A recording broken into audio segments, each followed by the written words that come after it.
El polvo de carboncillo se aferraba a la piel de Clara como una segunda sombra, tiñendo las yemas de sus dedos de un gris profundo mientras se deslizaban sobre el papel rugoso. En la quietud de su diminuta habitación en Vallecas, el único sonido era el susurro áspero del lápiz trazando contornos que solo ella podía ver. La bombilla desnuda que colgaba del techo arrojaba una luz amarillenta sobre sus bocetos, figuras rotas y paisajes melancólicos que poblaban las paredes y el suelo. Un archivo visual de su soledad. A sus 24 años, Clara vivía entre dos mundos, el de la cruda realidad de un Madrid que la ignoraba y el universo íntimo de su arte, el único lugar donde se sentía completa, donde el silencio no pesaba, sino que hablaba. Era un refugio construido con papel y grafito, una fortaleza contra una vida que no había elegido. Esta joven vive atrapada entre el deber y un sueño que podría costarle todo, pero no imagina que está a punto de conocer a un hombre cuyo oscuro secreto podría ser su perdición o su única salvación. ¿Te atreves a descubrir qué se esconde tras los muros de la jaula dorada? Quédate hasta el final, porque la revelación que te espera cambiará tu forma de ver el amor y el sacrificio. No olvides suscribirte y dejar un comentario contándonos qué harías en su lugar. Tu opinión es clave para desentrañar este misterio. Clara era una criatura de gestos contenidos y miradas bajas, una joven que había aprendido a ocupar el menor espacio posible. Su cuerpo, esbelto y grácil, se movía con una timidez que desmentía la pasión que ardía en su interior. Apenas levantaba la voz, y su sonrisa era un evento tan raro como valioso. Su virginidad no era una bandera que ondeara con orgullo ni una carga que lamentara en secreto. Era simplemente una consecuencia, una armadura invisible forjada en el frío y silencioso día en que su padre se marchó, dejándola con una lección indeleble.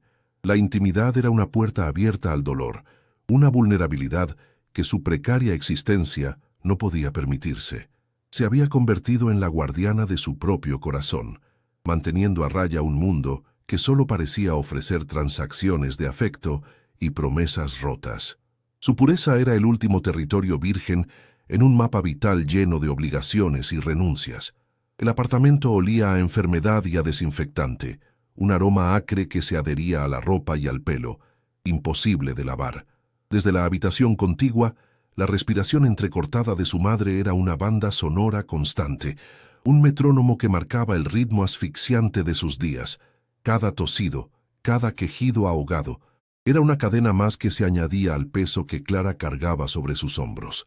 Era el único pilar de un hogar que se desmoronaba, la única cuidadora, la única fuente de ingresos. El deber filial se había convertido en una jaula sin barrotes, una prisión construida con amor y culpa, donde sus propios deseos se marchitaban por falta de luz.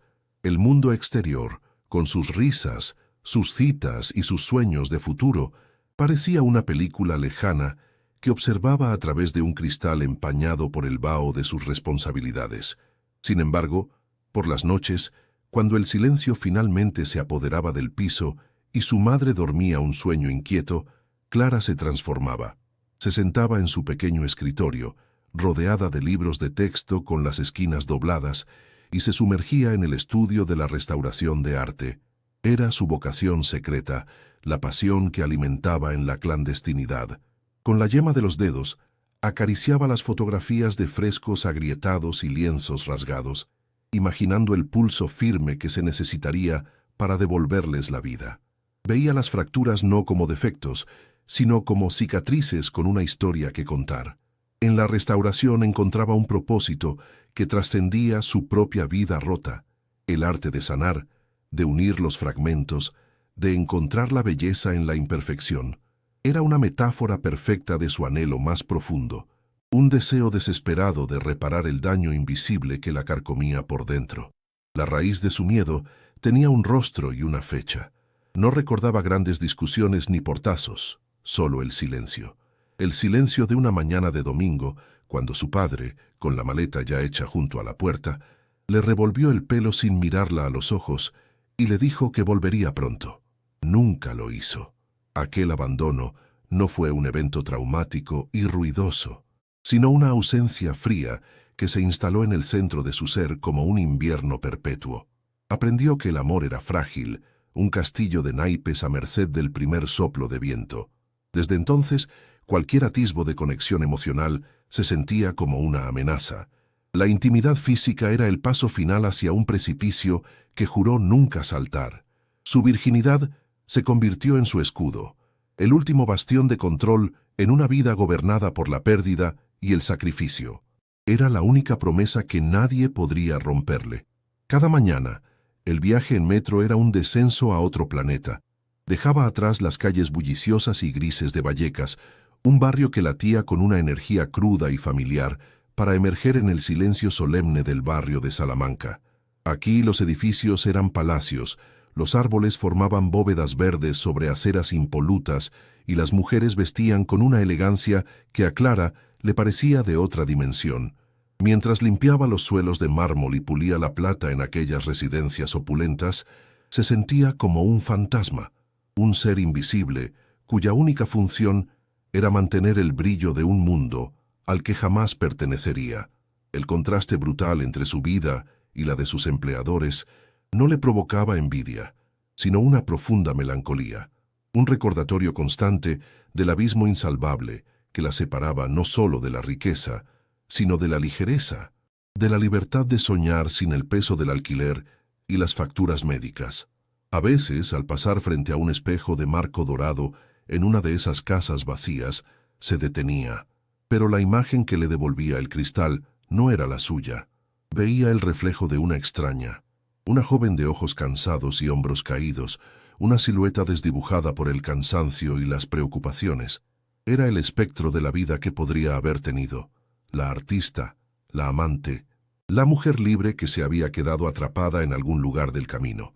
Sentía un vacío inmenso en el pecho, no solo por la ausencia de un amor romántico, sino por la falta de sí misma. Se había vaciado para poder llenar las necesidades de otros, convirtiéndose en un recipiente hueco. Era una escultura inacabada, una tela en blanco esperando a que alguien, o algo, tuviera el valor de dar la primera pincelada y desvelar los colores que se escondían bajo la capa de polvo y resignación. El día de Clara comenzaba mucho antes de que el sol se atreviera a asomarse por las azoteas de Vallecas.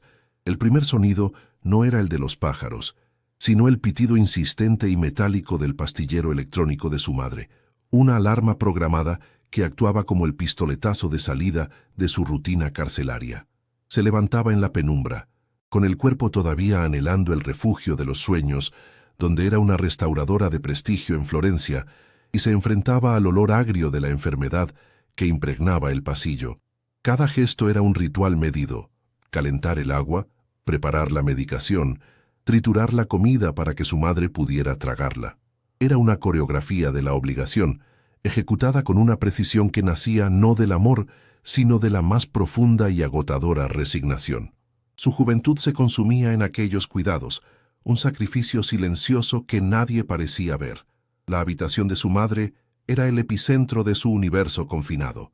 Las persianas siempre estaban a medio bajar, sumiendo el cuarto en una penumbra perpetua que parecía proteger del mundo exterior, pero que en realidad solo alimentaba el aislamiento.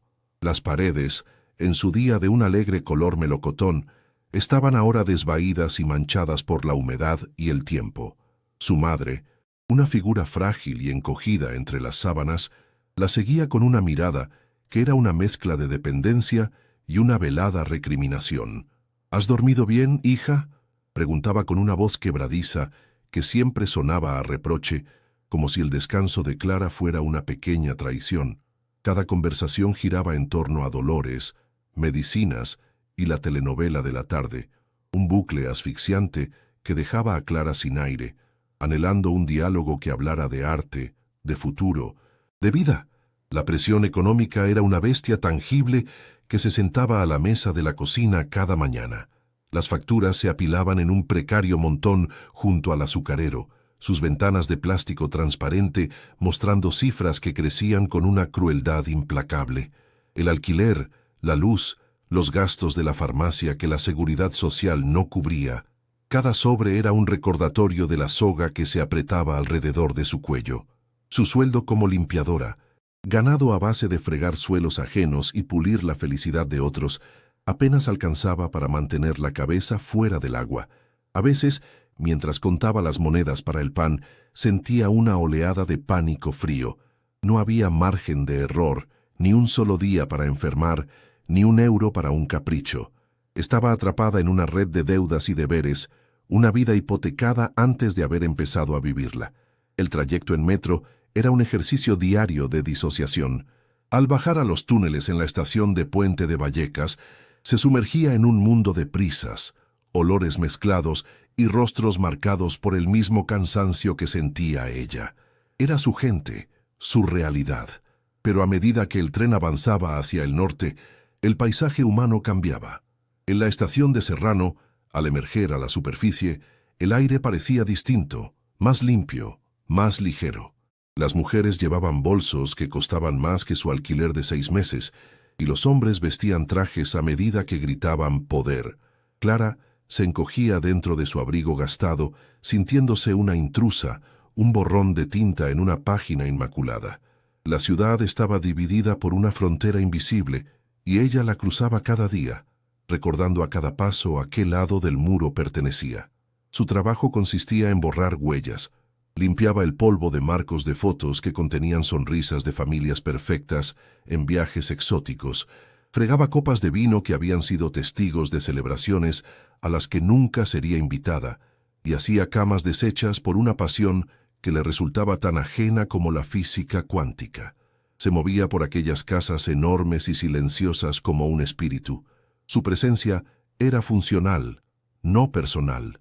Aprendió a no mirar demasiado, a no imaginar las vidas que se desarrollaban entre aquellas paredes, porque imaginar era peligroso, era abrir una puerta al anhelo, y el anhelo era un lujo que su pragmática existencia no podía permitirse. Era la guardiana invisible del brillo ajeno, puliendo una vida que nunca sería la suya, mientras la suya propia se cubría lentamente de polvo. Doña Elvira, la portera de su edificio en Vallecas, era la encarnación de la presión social del barrio. Una mujer de moño tirante y juicio rápido que la interceptaba en el portal con una regularidad exasperante. «Clarita, qué sola te veo siempre», le decía, chasqueando la lengua. «Una chica tan buena como tú ya debería tener un novio formal, alguien que te ayude con tu madre, que se te va a pasar el arroz». Cada una de sus palabras era un pequeño dardo envenenado, un recordatorio de las expectativas no cumplidas, del camino que la sociedad había trazado para ella y del que se había desviado. El matrimonio no era una opción romántica, sino una solución práctica, una transacción para aliviar la carga.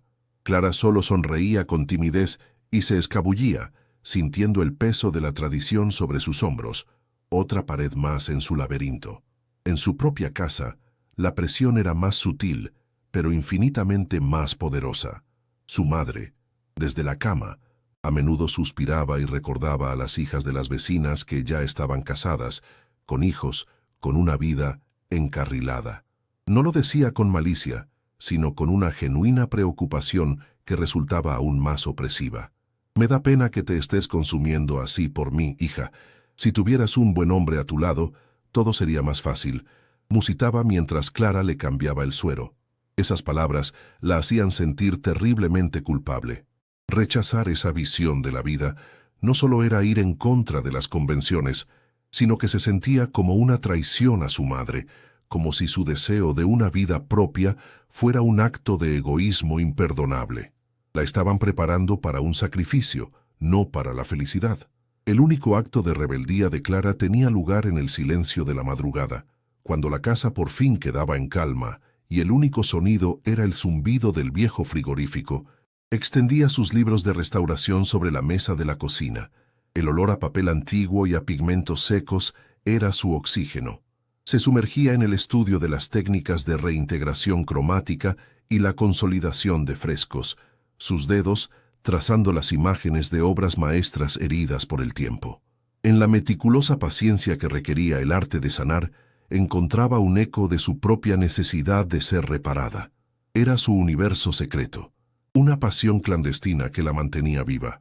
La única prueba de que debajo de la hija abnegada y la limpiadora invisible, Todavía existía una mujer con sueños propios, aunque parecieran tan frágiles como un lienzo agrietado. A veces, la sensación de estar atrapada era tan física que le costaba respirar. Se sentía como una de las esculturas que estudiaba, atrapada en un bloque de mármol de obligaciones y expectativas. Veía a las chicas de su edad en la calle, riendo, cogidas de la mano de sus parejas, hablando de planes de fin de semana y vacaciones. Para ella, esos conceptos pertenecían a un idioma extranjero. Su vida se medía en ciclos de medicación, turnos de limpieza y las pocas horas robadas al sueño para estudiar. La jaula no estaba hecha de barrotes de hierro, sino de amor filial, de responsabilidad moral y de una pobreza que limitaba cada horizonte posible. Anhelaba la libertad con la desesperación de quien se ahoga, pero no veía ninguna forma de romper las cadenas sin destrozar a la única persona que le quedaba en el mundo. Y así, cada día terminaba como había empezado, en la penumbra. Se sentaba en el borde de su cama, con la espalda dolorida y la mente agotada, escuchando la respiración dificultosa de su madre al otro lado del tabique. Miraba sus manos, manchadas de lejía y de carboncillo, las manos de dos mujeres distintas que habitaban un mismo cuerpo, la limpiadora y la artista, la hija y la soñadora. Sentía una profunda soledad, un vacío que no era por la falta de un hombre, sino por la ausencia de sí misma. Estaba siendo preparada para una vida que no había elegido, un destino de cuidados y renuncias que la estaba borrando lentamente. Y en la quietud de la noche, una pregunta aterradora flotaba en el aire. ¿Quedaría algo de ella para salvar cuando todo hubiera terminado? El nuevo trabajo era en un ático que flotaba sobre los tejados del barrio de Salamanca, un nido de águila hecho de cristal y acero que parecía despreciar la ciudad a sus pies. A diferencia de las otras casas que limpiaba, recargadas de muebles antiguos y retratos familiares, este lugar era un santuario del vacío. Las paredes blancas se elevaban hasta un techo de doble altura, desnudas de cualquier adorno. El mobiliario, escaso y de diseño angular, parecía colocado con la precisión de un cirujano. No había fotografías, ni libros desordenados, ni el más mínimo rastro de una vida vivida. El silencio era tan denso que Clara podía oír el latido de su propio corazón mientras pasaba la mopa por el suelo de microcemento pulido. Se sentía como una profanadora en un mausoleo moderno, un templo erigido a la ausencia, y una pregunta fría se instaló en su mente. ¿Quién podría vivir en un lugar tan hermoso y tan desolado? El propietario era una leyenda urbana entre el personal de servicio de la zona. Damián Valdés, lo llamaban el espectro de Serrano, un genio de la tecnología que había construido un imperio digital antes de los 30 y luego, sin previo aviso, se había evaporado de la vida pública. Los rumores lo pintaban como un hombre implacable en los negocios y patológicamente reclusivo en su vida personal. La agencia de limpieza le había dado instrucciones estrictas: seguir un horario preciso, no tocar nada que no estuviera en la lista de tareas y, sobre todo, nunca, bajo ninguna circunstancia, dirigirse a él si se lo encontraba. Se decía que tenía una aversión casi fóbica al contacto humano, que se comunicaba a través de notas y que despedía a cualquiera que rompiera la burbuja de su aislamiento. Clara trabajaba con la sensación constante de estar siendo observada por un fantasma, una presencia invisible cuya voluntad regía cada rincón de aquel palacio de hielo. Lo vio por primera vez una tarde de lluvia. La luz grisácea se filtraba a través de los inmensos ventanales que daban a una terraza minimalista. Él estaba de espaldas, hablando por teléfono, una silueta alta y afilada, recortada contra el cielo plomizo de Madrid. Vestía un traje oscuro que parecía hecho a medida sobre un cuerpo tenso, lleno de una energía contenida.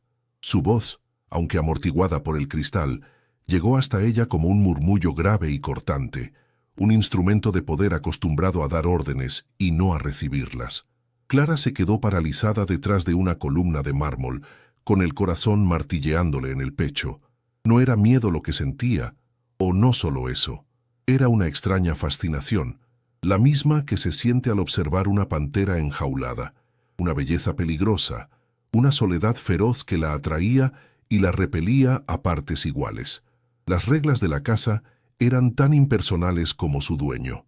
Una tablet en la cocina mostraba cada día sus tareas, detalladas con una eficiencia casi militar: limpiar superficies, ordenar cojines, regar las plantas de la terraza. Todo era predecible, monótono. Sin embargo, había una única prohibición que destacaba con la fuerza de un grito en medio del silencio. El acceso al estudio del nivel superior queda terminantemente prohibido. No había más explicaciones.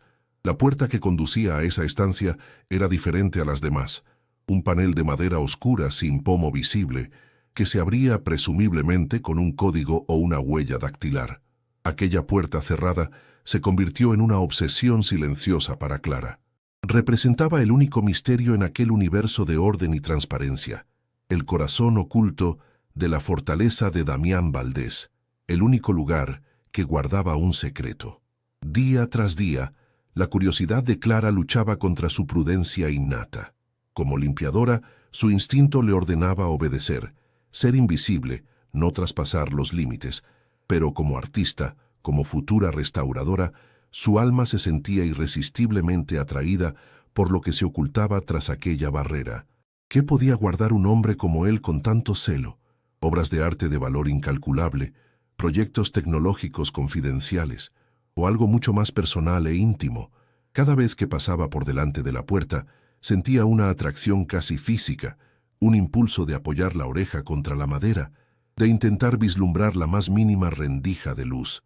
Era la llamada de lo desconocido, una tentación que ponía a prueba la coraza que con tanto esmero había construido alrededor de su propia vida, un desafío a su naturaleza sumisa y temerosa. La oportunidad se presentó de la forma más inesperada. Una mañana, al pasar por el pasillo superior, notó algo insólito.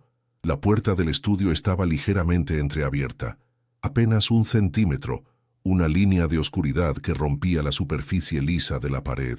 Debía de haber sido un descuido, un error improbable en el sistema de un hombre que controlaba cada detalle de su entorno. El corazón de Clara se aceleró. Miró a ambos lados del pasillo desierto, escuchando el silencio. Podía seguir de largo, ignorarlo, fingir que no había visto nada y conservar su trabajo. O podía ceder, por una vez en su vida, a un impulso irracional. Con los dedos temblando, empujó la puerta. No hizo ningún ruido. Se deslizó hacia adentro como si la invitara a entrar en un mundo prohibido, y un olor extraño la envolvió, una mezcla de metal frío, arcilla seca y una soledad tan concentrada que casi podía saborearse. El estudio no era lo que esperaba. No había lienzos ni ordenadores. Era un espacio casi vacío, con las paredes de hormigón visto y una única claraboya que arrojaba un haz de luz cenital sobre el centro de la habitación, como el foco de un escenario. Y allí, sobre un pedestal de mármol negro, se encontraba el secreto de Damián Valdés. No era un cuadro famoso ni una máquina compleja. Era una pequeña escultura de bronce de no más de 23 centímetros de altura. Representaba una figura andrógina, con las extremidades delgadas y el torso arqueado en un gesto de dolor exquisito, como si estuviera a punto de romperse. Su superficie estaba llena de fisuras y texturas violentas, pero el conjunto emanaba una belleza fracturada y conmovedora. Clara, la restauradora, reconoció al instante que no era una obra antigua, era un grito, un alma rota fundida en metal. Se acercó lentamente, como si se aproximara a un animal herido. El haz de luz hacía brillar el bronce, revelando cada grieta, cada imperfección deliberada. Sintió una conexión inmediata y visceral con la pieza. Aquel dolor contenido, aquella belleza que nacía de la ruptura, le resultaba terriblemente familiar. Era la representación física de su propia existencia, de su corazón agrietado. Sin pensarlo, levantó la mano, sus dedos cubiertos por el polvo de carboncillo de sus propios dibujos, y rozó con la yema del índice una de las aristas más afiladas de la escultura.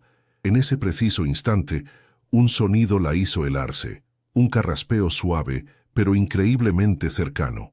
Se giró bruscamente, con el alma en los pies. Apoyado en el marco de la puerta, observándola en silencio, estaba él, Damián Valdés. El pánico la paralizó. Esperaba un grito, una explosión de furia, el despido fulminante que sin duda merecía, pero él no se movió. Permaneció en la penumbra del umbral, y su rostro, que siempre había imaginado como una máscara de fría arrogancia, mostraba una expresión que la desarmó por completo. No había ira en sus ojos, de un gris tormentoso e insondable. Había algo más, una vulnerabilidad cruda, un asombro casi doloroso, como si lo hubiera descubierto desnudo en el momento más íntimo. Su mirada no se posó en ella como una intrusa, sino que viajó de su rostro a su mano, que todavía descansaba sobre la escultura. En ese instante, Clara comprendió. Él no estaba viendo a su empleada, a una extraña que había violado su privacidad. Estaba viendo a alguien que, por primera vez, miraba su secreto y no sentía repulsión ni curiosidad morbosa, sino comprensión. El silencio se estiró, cargado de una tensión que no era de miedo, sino de un reconocimiento mutuo y peligroso.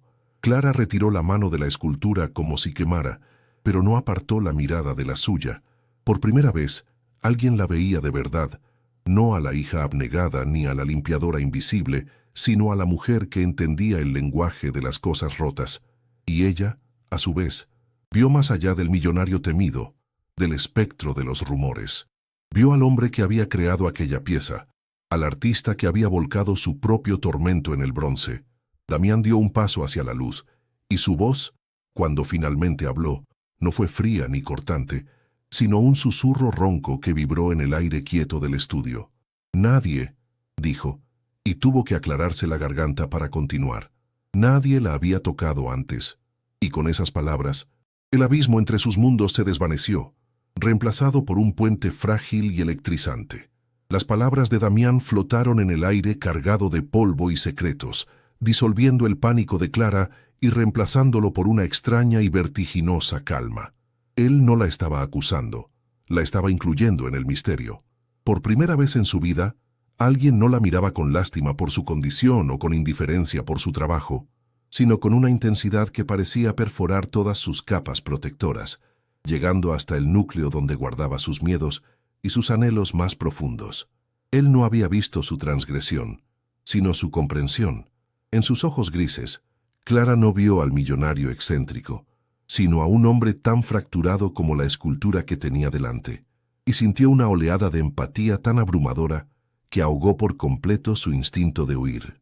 Se quedaron así, suspendidos en un silencio que era más elocuente que cualquier conversación, dos soledades reconociéndose en la penumbra de un santuario profanado. Él rompió el hechizo con un gesto casi imperceptible, un leve ladeo de cabeza que la invitaba a quedarse en lugar de expulsarla. Su voz, cuando volvió a hablar, había perdido el filo cortante y ahora era un murmullo grave, casi confidencial. «¿Qué ves en ella?», preguntó sin apartar la mirada de la suya. No era una pregunta sobre técnica o valor artístico, era una prueba, una llave que le ofrecía para entrar aún más en su mundo prohibido. Quería saber si lo que había intuido en su rostro era real, si ella de verdad podía ver más allá del metal. Clara tragó saliva, el corazón latiéndole con una fuerza desbocada, consciente de que su respuesta podría cambiarlo todo. Podría mentir, dar una contestación evasiva y segura, o podría arriesgarse a decir la verdad, a desnudar una parte de su propia alma para que él la viera, tal y como ella estaba viendo la suya en aquel trozo de bronce. «Veo», comenzó, con la voz temblorosa, «veo un grito silencioso, la belleza de algo que se ha roto de una forma tan violenta que ya nunca podrá volver a ser lo que era, pero que en su propia fractura ha encontrado una nueva forma de existir, más honesta, más real». Sus ojos se desviaron hacia la escultura, pero sus palabras eran para él. «Veo la fuerza que se necesita no para evitar el dolor, sino para sostenerlo y convertirlo en esto». Al terminar, volvió a mirarlo, y vio en la profundidad de sus pupilas un destello de algo parecido al asombro, a la rendición. Había superado la prueba, había leído el lenguaje secreto de su dolor, y con ello había abierto una puerta entre ellos que ninguno de los dos sabía si sería una vía de escape o la entrada a un laberinto aún más oscuro y peligroso. A la mañana siguiente, Clara esperaba la llamada de la agencia anunciando su despido. En cambio, recibió un correo electrónico con un nuevo contrato. Su salario se había duplicado. Sus tareas seguían siendo las mismas, pero el horario había desaparecido. La única instrucción era: preséntese en el ático cuando lo considere necesario. La ambigüedad de la orden era un mensaje en sí mismo. Ya no era una empleada con un horario fijo, era una presencia requerida, una variable en la ecuación perfectamente controlada de Damián Valdés. Él no la quería fuera, la quería dentro, pero bajo sus propias reglas, en su propio tiempo. La jaula dorada estaba empezando a materializarse, no con barrotes de oro, sino con hilos invisibles de dependencia económica y una curiosidad emocional que ya se había vuelto adictiva para ella. La libertad que le ofrecía era, en realidad, una forma más sofisticada de cautiverio. Sus encuentros se volvieron un ritual no declarado. Él ya no se escondía. A menudo lo encontraba en el inmenso salón, con un libro abierto sobre el regazo que nunca parecía leer, o de pie junto a los ventanales, observando la ciudad con una expresión indescifrable. No hablaban de sus vidas ni del mundo exterior. Su único tema de conversación era el arte. La llevaba de una obra a otra de su colección privada, un Goya aquí, un tapiz allá, y le pedía su opinión. ¿Qué siente al mirar esto, Clara? Y ella, al principio, con timidez y luego con una creciente seguridad, le hablaba de colores, de texturas, de las emociones que los artistas habían atrapado en el lienzo. En esos momentos, no eran el millonario y la limpiadora, eran dos almas aisladas que habían encontrado un idioma común en la belleza y la melancolía. La tensión física entre ellos era una corriente subterránea constante. Se manifestaba en la forma en que él se inclinaba sobre su hombro para señalar un detalle en un cuadro, su aliento cálido rozándole el cuello, o en cómo sus dedos se rozaban accidentalmente cuando ella le pasaba una taza de té que él había empezado a pedirle que le preparara. Cada uno de esos roces era como una pequeña descarga eléctrica que dejaba a Clara sin aliento, despertando sensaciones en su cuerpo que nunca antes había experimentado. Era un territorio completamente nuevo y aterrador. El deseo, una palabra que solo conocía por los libros, se estaba convirtiendo en una presencia física, un calor que se extendía por su vientre y le hacía temblar las manos.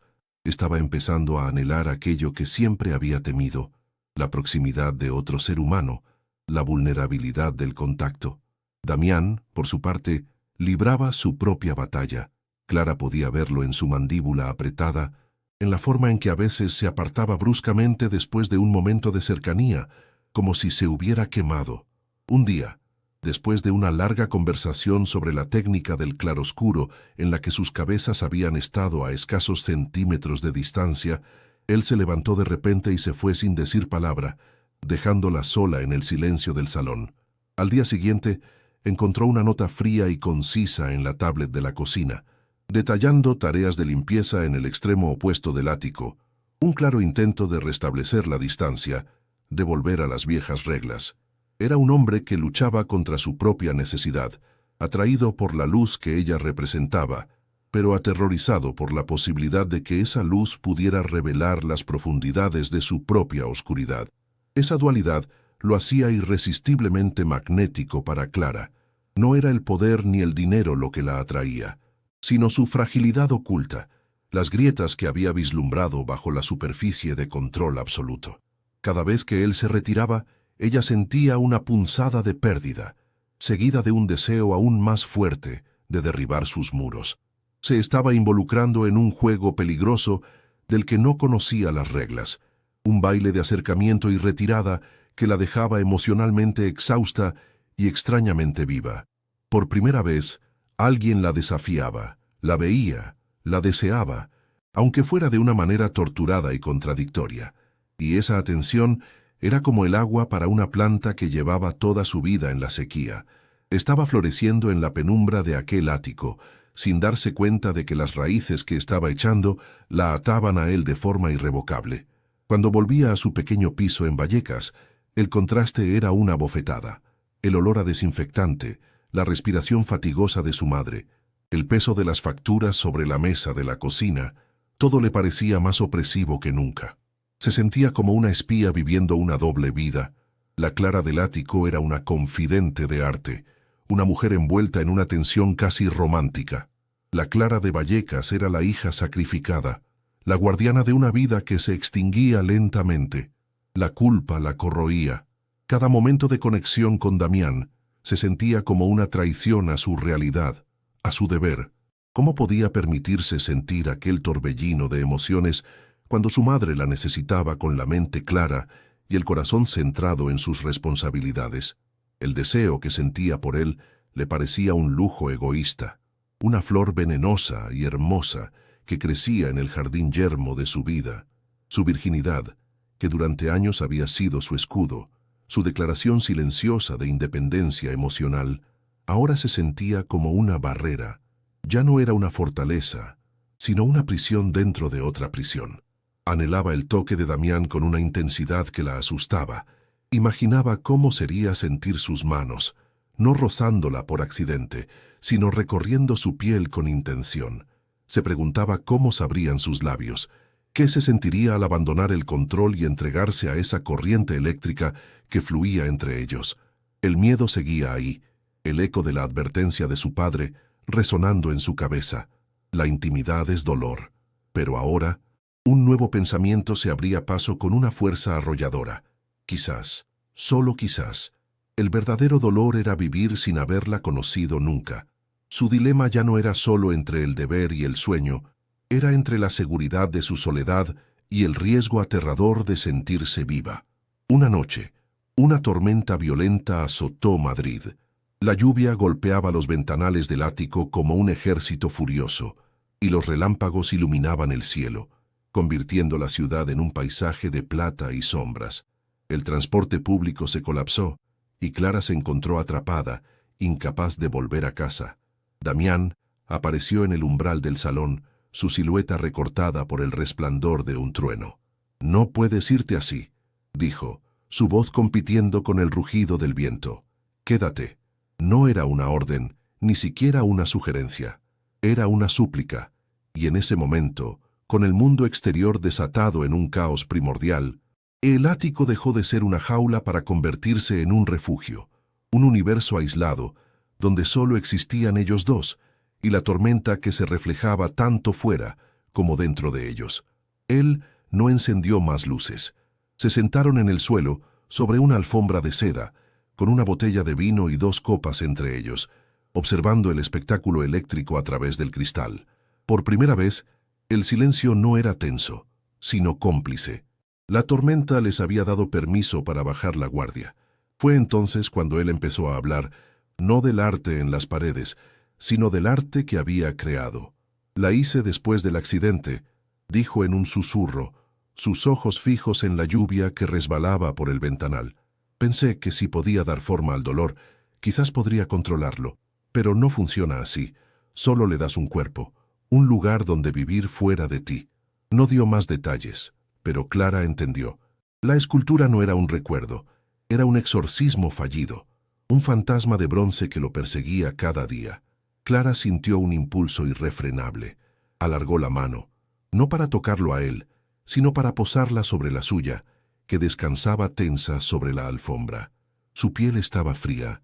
Al contacto, Damián se estremeció, pero no se apartó.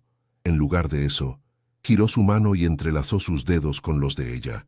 Fue un gesto de una intimidad tan abrumadora que a Clara se le cortó la respiración. Sus manos encajaban a la perfección, la de él grande y fuerte, la de ella delgada y manchada de restos de carboncillo. En ese simple contacto se transmitieron todo el consuelo y toda la soledad que las palabras no podían expresar. La tormenta rugía fuera, pero en el interior de Clara, una tormenta diferente, hecha de miedo y deseo, alcanzaba su punto álgido. Se inclinó hacia él, o él se inclinó hacia ella, ya no importaba. El beso fue inevitable, tan catártico como la propia tormenta. No fue tierno ni delicado. Fue un choque de 2 desesperaciones, un acto de pura necesidad.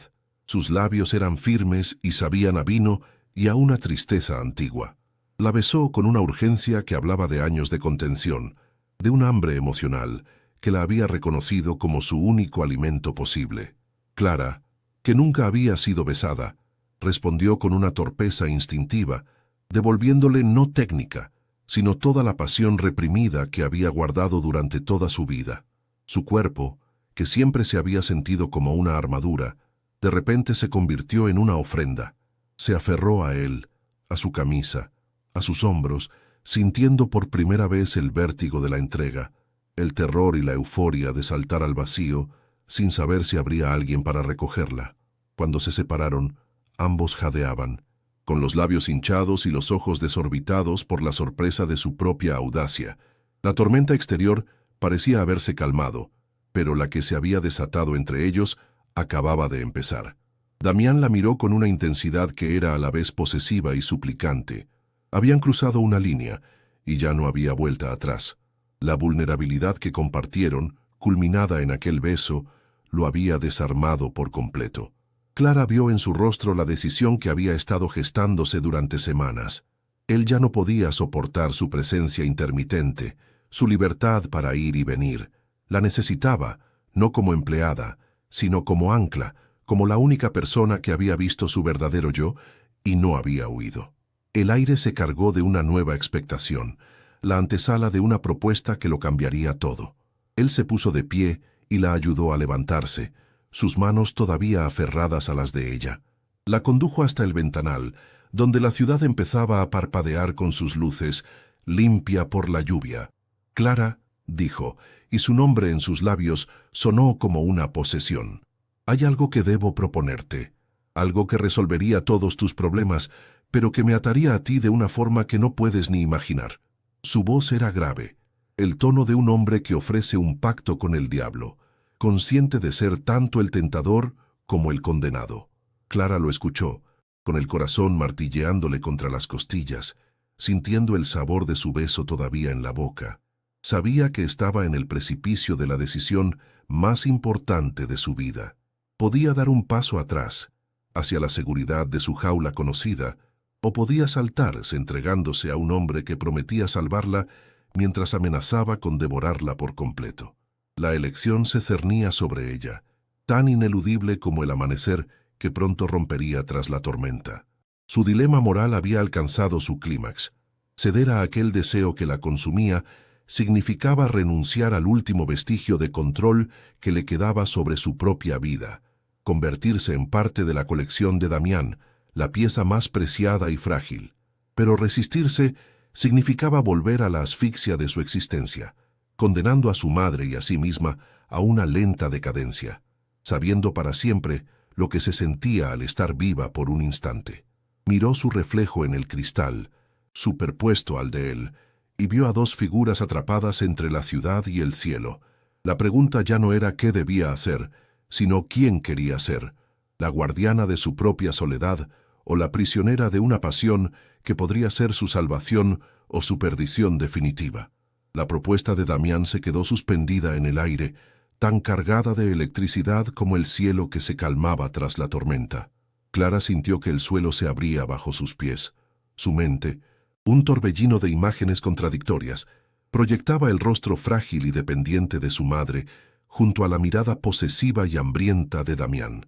Era una elección entre dos jaulas, una construida con amor filial y deber, mal iluminada y con olor a enfermedad, la otra, una obra de arte de cristal y acero, llena de una belleza desoladora y de un hombre cuyo dolor era tan profundo que amenazaba con ahogarla.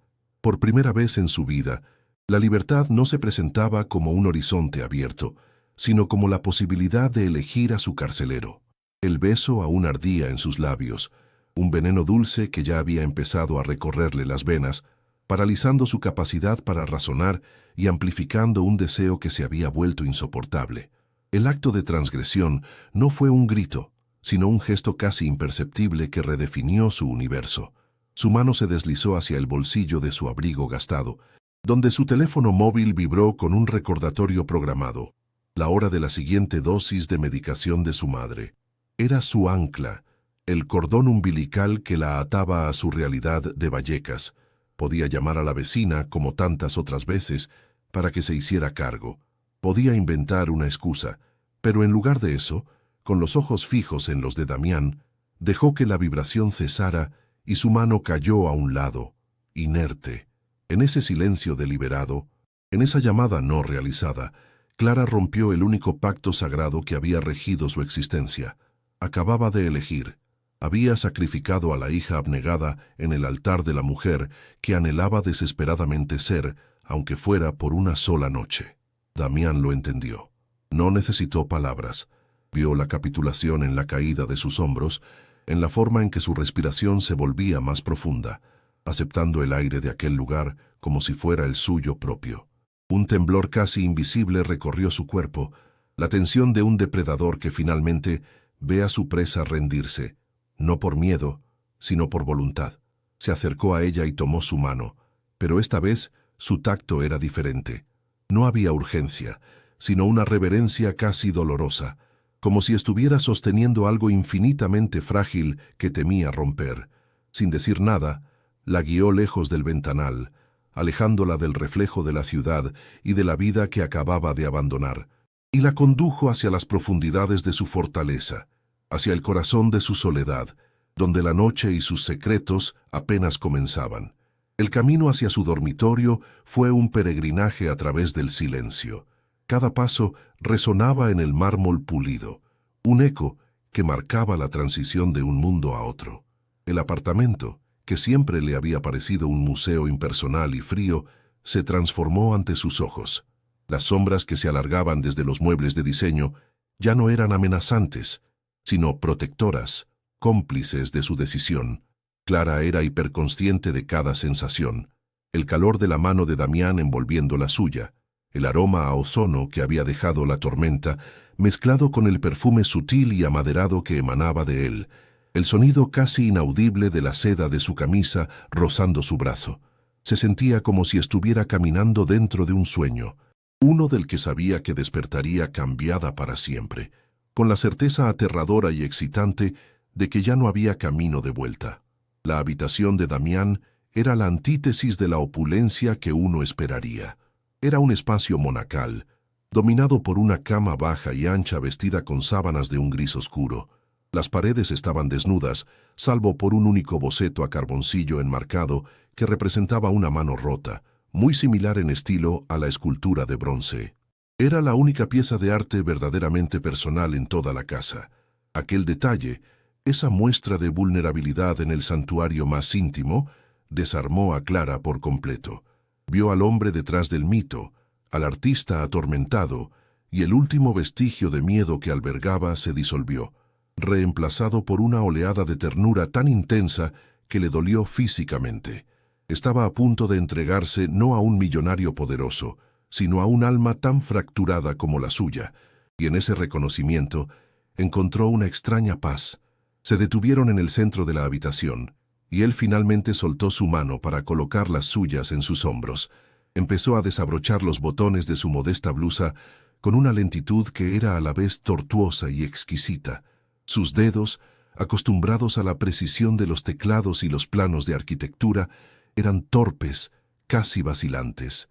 Clara vio que le temblaban ligeramente, y esa visión la conmovió profundamente. No era la confianza de un seductor, sino la vacilación de un hombre que había olvidado el lenguaje del tacto, que estaba redescubriendo un territorio perdido hacía mucho tiempo.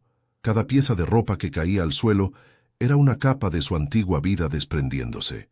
La limpiadora, la hija, la guardiana, se estaba quedando desnuda, no solo de ropa, sino de todas las identidades que la habían definido y aprisionado. Cuando estuvo completamente desnuda ante él, el aire de la habitación pareció solidificarse. Damián no la miraba con lujuria, sino con una especie de asombro reverencial, como un arqueólogo que descubre un artefacto intacto y perfecto tras siglos de oscuridad. Sus ojos grises recorrieron su cuerpo, no como un territorio a conquistar, sino como un mapa que anhelaba aprender de memoria. Vio la palidez de su piel, la curva tímida de sus caderas, la tensión en sus hombros. Levantó una mano y con el dorso de los dedos trazó la línea de su clavícula hasta su garganta, donde el pulso de ella latía con una fuerza desbocada. El contacto de su piel, fría por la emoción, contra la de ella, encendida por el deseo, fue como la primera pincelada sobre un lienzo en blanco, un acto de creación irreversible. Él se inclinó y su frente se apoyó en la de ella. Sus labios rozaron su sien mientras susurraba, y su voz, rota por una emoción que ya no podía contener, Fue la confesión final que derribó la última de las murallas de Clara. Creía que nunca más volvería a sentir esto, admitió en un murmullo ahogado. El deseo de proteger algo en lugar de romperlo. En esa frase, Clara no solo escuchó su dolor, sino que también entendió la naturaleza de su propia atracción. Él no la veía como un objeto para poseer, sino como un anhelo de pureza, una oportunidad de redención. Ella no era su salvadora, pero quizás, solo quizás, era el espejo en el que él podía atreverse a mirar la posibilidad de sanar, y con esa revelación, ella lo rodeó con sus brazos, entregándose no por debilidad, sino por un acto de valentía y compasión. La unión de sus cuerpos fue una colisión de dos soledades, un acto tan violento y tierno como la escultura de bronce que los había unido. Para Clara, fue un desgarro y una revelación. El dolor agudo inicial se disolvió rápidamente en una oleada de placer tan abrumadora que le robó el aliento, una sensación que nunca había imaginado que su cuerpo fuera capaz de albergar. Se aferró a él, a la tensión de los músculos de su espalda, sintiendo cada embestida no como una invasión, sino como un anclaje, la única fuerza que la mantenía atada a la realidad mientras su mente se fragmentaba en 1.000.000 de estrellas. Él se movía con una desesperación contenida, como un hombre que bebe agua tras una vida en el desierto, y en sus ojos cerrados, Clara vio la sombra de un fantasma, la mujer a la que él estaba despidiendo y recibiendo en el mismo acto. Cuando todo terminó, yacieron en silencio, entrelazados bajo las sábanas grises, mientras la primera luz del alba teñía de un azul pálido los ventanales. La tormenta había pasado por completo, tanto fuera como dentro. El aire olía a lluvia, a piel y a un futuro incierto. Clara sintió el peso del brazo de Damián sobre su cintura, un peso que ya no era una carga, sino una promesa. Había cruzado el umbral, había profanado su propio templo de soledad y había permitido que un extraño entrara y lo hiciera suyo. Ya no era virgen, pero la transformación era mucho más profunda que la pérdida de algo físico. Se había vaciado de sus miedos para llenarse de él, de su dolor, de su deseo. Era una obra de arte recién restaurada, hermosa en sus nuevas e indelebles cicatrices, sin saber aún si su nuevo dueño la exhibiría con orgullo o la encerraría para siempre en la oscuridad. El despertar fue un aterrizaje forzoso en una realidad gélida. La calidez de la noche, la maraña de sus cuerpos y el aliento compartido se habían evaporado con la primera luz, dejando tras de sí un vacío que pesaba más que el silencio. Damián ya no estaba a su lado. Lo encontró de pie junto al ventanal, de espaldas a ella, vestido con un pantalón de traje oscuro y una camisa blanca impecable. La intimidad se había desvanecido, reemplazada por la armadura de formalidad que él siempre vestía. No se giró al sentirla despierta. Su cuerpo era una muralla de tensión, su reflejo en el cristal un rostro impenetrable. Clara sintió un frío que no tenía nada que ver con la temperatura de la habitación. La tormenta había pasado, pero la distancia que ahora se abría entre ellos era un abismo mucho más aterrador. Habían compartido el secreto más profundo, y la consecuencia inmediata era un exilio mutuo en la misma habitación. El viaje de vuelta a Vallecas fue un descenso a través de las capas de su propia vida, cada parada de metro acercándola a la mujer que había sido y que ya nunca podría volver a ser. El olor del vagón, una mezcla de metal y humanidad apresurada, le revolvió el estómago. Al abrir la puerta de su piso, el aroma familiar a enfermedad y a sopa de sobre la golpeó como una acusación. Su madre estaba despierta, sentada en la cama con una expresión de ansiedad que se transformó en un reproche silencioso al verla entrar. «¿Dónde estabas, hija?» La vecina tuvo que venir a darme la pastilla de la noche. Las palabras eran suaves, pero cayeron sobre Clara con el peso de una losa. Tuvo que mentir, inventar una historia sobre la tormenta y una amiga, y cada sílaba falsa que salía de su boca era un ladrillo más en el muro que se levantaba entre ella y su antigua existencia. Mientras tanto, en el ático, Damián permanecía inmóvil, prisionero de su propia fortaleza de cristal. El aroma de Clara aún impregnaba las sábanas, un fantasma de intimidad que lo asfixiaba. Se acercó a la escultura de bronce, su propio dolor hecho materia, y por primera vez sintió que la pieza lo juzgaba. la pureza de Clara. La entrega total de una mujer que no conocía la fractura había sido un bálsamo y un veneno. Había profanado algo que no le pertenecía, despertando en él no solo el deseo, sino también al guardián de su trauma, la culpa por la muerte de su prometida. Un monstruo que creía haber domesticado, rugía ahora con una fuerza renovada, susurrándole que no era digno de tal entrega, que todo lo que tocaba estaba destinado a romperse. Su única defensa, el único mecanismo que conocía, era el repliegue, la construcción de muros más altos, la gélida soledad. Clara se miró en el espejo agrietado del baño de su casa y no se reconoció. La mujer que le devolvía la mirada tenía los ojos más oscuros, los labios ligeramente hinchados y una sombra de conocimiento en el fondo de las pupilas que antes no estaba allí. Su cuerpo se sentía distinto, habitado de una manera nueva, cargado con la memoria física del placer y el dolor. Era la cartografía de una noche que la había redibujado por completo. La culpa era una náusea constante en la boca del estómago, un recordatorio de su traición, pero bajo ella, una corriente subterránea de algo nuevo y peligroso comenzaba a fluir. Era la conciencia de su propio poder, el poder de elegir, de desear, de destruir. La virginidad había sido una jaula de pasividad. Su pérdida, por dolorosa y confusa que fuera, se sentía como el primer y violento golpe de un martillo contra los barrotes. Una semana después, el mundo de Damián irrumpió en el de Clara de la forma más impersonal y brutal posible. No fue una llamada ni una visita. Fue un sobre grueso con el membrete de una de las clínicas más prestigiosas y exclusivas de Suiza. Dentro, una carta confirmaba la admisión de su madre para un tratamiento experimental y un comprobante de transferencia bancaria por una cantidad que a Clara le pareció obscena, suficiente para cubrir todos los gastos durante un año y asegurar su propio sustento. Era la materialización de la promesa de Damián, ejecutada con la eficiencia fría de una transacción comercial. La había salvado, sí, pero también la había comprado. El acto de amor, de entrega desesperada, quedaba así rebajado a un contrato cumplido, a un pago por servicios prestados. El silencio de él, unido a aquel gesto, era un mensaje claro. La intimidad había terminado. Ahora solo quedaba el acuerdo. La reacción de su madre no fue la explosión de alegría que Clara había anticipado. Sostuvo la carta con manos temblorosas, sus ojos recorriendo las palabras sobre el tratamiento y el lujo de la clínica con una mezcla de esperanza y profunda desconfianza. «¿De dónde ha salido esto, Clara?», preguntó, su voz afilada por la suspicacia. «Esto no es dinero que se gane limpiando suelos». La mentira que Clara tuvo que construir, una historia inverosímil sobre una lotería de la empresa, sonó hueca incluso para sus propios oídos. Su madre no la creyó, y aunque aceptó la oportunidad como un náufrago se aferra a un madero, una nueva brecha se abrió entre ellas. La solución a sus problemas había llegado envuelta en un secreto que las separaba, envenenando el sacrificio de Clara con el sabor amargo de la deshonestidad. El acto que debía unirlas la había aislado aún más. Los días se convirtieron en semanas de un silencio ensordecedor.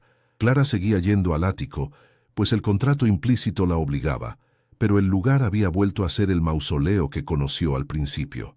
Damián nunca estaba. Se comunicaba a través de notas escuetas en la tablet de la cocina, detallando tareas en zonas que él no frecuentaba. Ella limpiaba los espacios vacíos donde habían compartido miradas y susurros, sintiéndose como un fantasma que recorre los escenarios de una vida que ya no existe. La jaula dorada era ahora su realidad. Tenía seguridad económica. La salud de su madre estaba en camino de ser restaurada, pero a cambio había perdido no solo su inocencia, sino también la conexión que le había dado un atisbo de lo que era sentirse viva. Estaba atrapada en el lujo de su soledad, una prisionera a la que su carcelero había abandonado dentro de los muros. Pero la soledad, cuando se prolonga, puede convertirse en un crisol. El dolor inicial de Clara, la humillación y el abandono comenzaron a transformarse. Una tarde, mientras pulía el pedestal de mármol negro donde reposaba la escultura de bronce, sintió una oleada de rabia. No era la ira impotente de una víctima, sino el fuego de una mujer que se negaba a ser definida por la ausencia de un hombre. Esa noche, en su habitación de Vallecas, desempolvó sus carboncillos. Pero los dibujos que surgieron de sus dedos ya no eran paisajes melancólicos ni figuras rotas. Eran trazos audaces, violentos, llenos de sombras profundas y luces crudas. Dibujó su propio cuerpo, no como algo frágil, sino como una forma poderosa y resiliente. Estaba descubriendo una fuerza que no sabía que poseía, una que nacía no de la pureza, sino de la experiencia, de haber sobrevivido a la caída. Un día, mientras vaciaba la papelera del despacho de Damián, un lugar que él rara vez usaba últimamente, encontró una hoja de papel arrugada. Su primer impulso fue tirarla, pero algo en el trazo la detuvo. La desdobló con cuidado. Era un boceto, hecho con una furia evidente, de su propio rostro en el momento del clímax, con los ojos cerrados y la boca entreabierta. El dibujo era crudo, casi brutal, pero capturaba una vulnerabilidad y una fuerza que la dejaron sin aliento. Y en una esquina, casi ilegible, una única palabra garabateada y tachada varias veces: salva. Aquel pedazo de papel era la prueba que necesitaba. El silencio de Damián no era indiferencia, era una guerra. Estaba sufriendo tanto como ella, luchando contra el mismo recuerdo, aterrorizado por lo que ella había despertado en él. Aquella revelación lo cambió todo. Clara se apoyó contra la pared de hormigón frío, con el boceto temblando en su mano. Él no la había abandonado como su padre, no la había desechado tras usarla. Se había asustado, había huido de la posibilidad de sentir, de la esperanza que ella representaba, porque en su mundo roto, la esperanza era más peligrosa que el dolor. De repente, la jaula dorada cambió de forma. Ya no se sentía como una prisionera abandonada, sino como la única persona que tenía la llave de la celda de otro. Una nueva determinación se asentó en su pecho, fría y clara. No esperaría a que él volviera. No se consumiría en su ausencia. Había aceptado un pacto, y ahora entendía que los términos eran mucho más profundos que el dinero. Iba a enfrentarse a su fantasma, no para salvarlo, sino para reclamar la parte de sí misma que se había quedado enredada en él. Con el boceto arrugado en el puño, Clara volvió al ático. No subió por el ascensor de servicio, sino que entró por el portal principal, anunciándose en la recepción con una calma que nunca antes había poseído. Cada paso sobre el mármol del vestíbulo era una afirmación, una reclamación de su propio espacio en aquella historia. El aire del apartamento ya no la intimidaba. Ahora lo sentía como un territorio conocido, un campo de batalla emocional, donde había perdido y ganado algo incalculable. No buscó a Damián en el salón ni en la cocina. Fue directamente al estudio del nivel superior, cuya puerta encontró, como si la estuviera esperando, entreabierta. Él estaba allí, de espaldas a ella, con una mano apoyada sobre la escultura de bronce, como un penitente aferrado a su pecado. La luz cenital lo aislaba en un círculo de soledad, pero esta vez Clara no sintió lástima, sino el pulso firme de un propósito inquebrantable. Él no se giró, pero supo que era ella. Su espalda se tensó, una muralla preparándose para el asedio. Clara se acercó en silencio, rodeando el pedestal hasta quedar frente a él, separada solo por la figura de bronce que era el epicentro de su dolor compartido. No dijo una palabra. Simplemente abrió la mano y extendió el papel arrugado sobre la base de mármol negro, justo al lado de la escultura. El rostro de ella, capturado en un instante de éxtasis y entrega, yacía ahora junto a la representación de la agonía perpetua de él. Dos fragmentos de un mismo secreto, expuestos bajo la misma luz cruda. Damián bajó la vista, primero hacia el dibujo y luego hacia la escultura, y por primera vez desde que lo conocía, Clara vio cómo su máscara de control se resquebrajaba, como un temblor imperceptible recorría su mandíbula mientras luchaba por contener el derrumbe inminente. «La noche del accidente», comenzó a decir, y su voz era un eco ronco en la quietud del estudio, el sonido de algo que se rompe por dentro. Llovía, como la otra noche. Discutimos por una estupidez. Ella conducía. Perdí el control del volante, pero fue mi rabia la que nos sacó de la carretera. Levantó la vista, y sus ojos grises eran dos abismos de culpa sin fondo. Cuando te vi, cuando te toqué, sentí que la estaba traicionando. Sentí que la luz que traías contigo iba a quemar su recuerdo, a borrar la única cosa que me mantenía atado a mi penitencia. Empujarte lejos no fue un acto de crueldad hacia ti, Clara.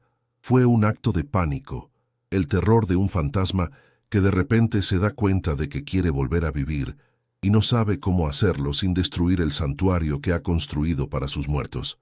Clara escuchó su confesión, cada palabra un fragmento de metralla que había llevado alojado en el alma durante años. No sintió la necesidad de consolarlo con frases vacías. Su dolor era demasiado antiguo, demasiado sagrado para ser profanado con clichés. En su lugar, hizo lo que mejor sabía hacer: restaurar. Con una delicadeza infinita, tomó el boceto arrugado y comenzó a alisar sus pliegues contra el mármol frío, como si estuviera reparando un pergamino antiguo. Luego, su mano se movió hacia la escultura de bronce. Sus dedos, los dedos de una artista, trazaron las fisuras, sintiendo el frío violento del metal. Las cosas rotas no se esconden, Damián, dijo en un susurro que era a la vez un veredicto y una absolución. Se les da luz para entender de qué estaban hechas. No tengo miedo de tus grietas. Yo también tengo las mías. En ese instante, algo se rindió en él. La tensión que había mantenido su cuerpo erguido durante años pareció disolverse y se inclinó ligeramente hacia adelante, como si el peso de su propia armadura finalmente se hubiera vuelto insoportable. Miró la mano de ella sobre su obra, una mano que no juzgaba, que no intentaba poseer, sino que comprendía el lenguaje de la fractura, y en ese gesto encontró un permiso que no sabía que estaba buscando. El permiso para perdonarse. Lentamente, como si temiera que el momento se desvaneciera, levantó su propia mano y la posó sobre la de ella, cubriéndola por completo. Sus pieles se tocaron sobre el bronce frío, uniendo al creador, a la musa y a la obra en un solo punto de contacto. No hubo besos ni promesas susurradas, solo la aceptación silenciosa de dos almas que habían encontrado en sus ruinas un lugar donde empezar a reconstruir. Permanecieron así, anclados el uno al otro, hasta que la luz del exterior comenzó a cambiar, anunciando el atardecer. Juntos, abandonaron el estudio y caminaron hacia el gran ventanal del salón. Abajo, las luces de Madrid comenzaban a encenderse, uniendo en un tapiz brillante el lujo de Salamanca y la cruda vitalidad de Vallecas. La distancia física entre sus mundos seguía existiendo, pero ya no era un abismo, sino simplemente un paisaje que ahora podían contemplar juntos. El futuro era un lienzo en blanco, tan aterrador como esperanzador, pero por primera vez no estaban solos para enfrentarlo. ¿Será este el comienzo de una sanación real o solo una tregua en su guerra personal?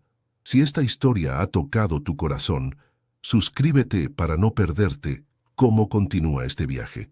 Dale a me gusta para apoyar nuestro trabajo y comparte esta historia con alguien que necesite creer en las segundas oportunidades. Y sobre todo, déjanos un comentario.